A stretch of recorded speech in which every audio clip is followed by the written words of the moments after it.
I'm joined here now with Susan Cambridge, and she's the founder of Lloydfest. Now, Susan, how did the 2021 event go this year? So the good thing is, Jasmine, like I said, everything that we wanted to put forward, did happen. We had a nice tight programming schedule. We had the movie, the vendors came out, tasty food, the in-person performers came out, and they were awesome. All right. The home crowd was not the best that we expected, but let's get it. There are a number of reasons for that. Number one, I think from the time July 11 came, everybody who could have flew the Cube did exactly that. I think people just bolted out of Lloydminster, and we were not singular in that. Number two, everyone who wanted to have a little event was struggling to do that all at the same time.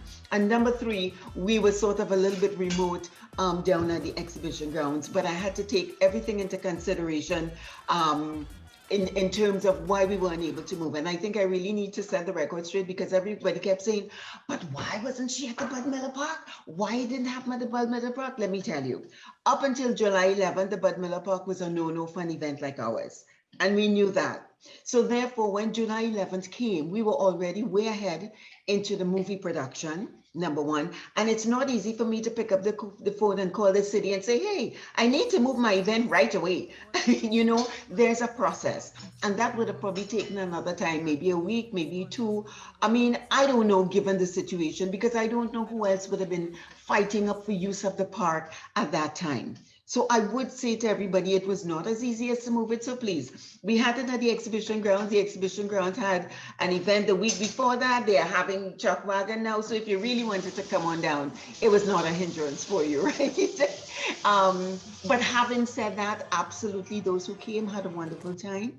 We did give away the culture bags and everything. We had beautiful weather. All right. We have a lot of great pictures to show.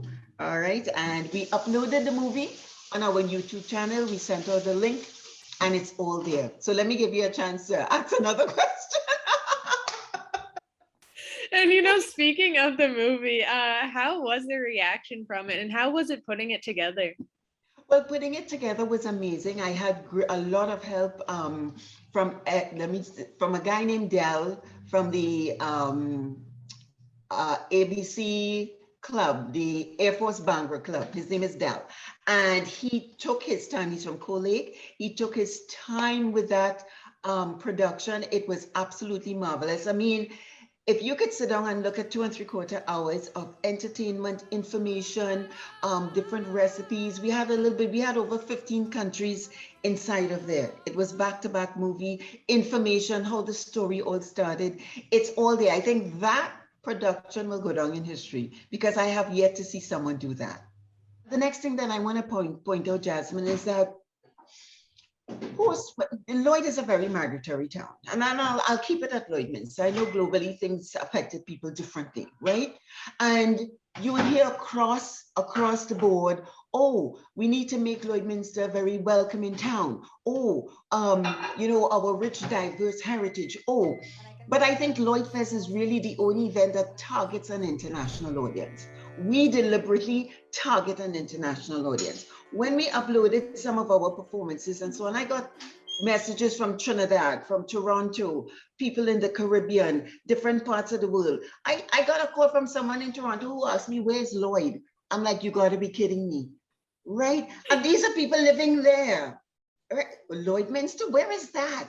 So I'm saying, if we could see the bigger picture on what we are actually doing, could you very well imagine when Lloydfest becomes really, really big, people will be looking for us. Then they will say, you know what? Maybe that's somewhere that I want to live. Maybe that's somewhere that I want to visit because of it being so filled with diversity that's visible to the eye, not just hearing about it, but actually seeing it. And I think that's something that I really, really want to emphasize, that we are working towards opening the doors for people to actually be able to recognize and see Lloydminster for what it is. I know it might be a bit early to talk about next year's event, but how big are you hoping Lloydfest 2022 gets? Absolutely, I'm looking towards next year being a bigger event. But here's the thing, Jasmine, every time you do an event, you want to add something that's different or create it differently. Because I mean, we can put on the same event over and over and over, right? I mean, we started one way, COVID with something else and this. So I want to make a deliberate attempt to see more creativity into Lloydfest 2022, more creativity. And what that means, I would like to get more of the community involved, not necessarily those who are immigrants, right? But the rest of the community. How can their creative involvement be part of Lloydfest? And I will put a pin on that right there. Thank you so much for your time today. Thank you so much, Jasmine. Enjoy the rest of it.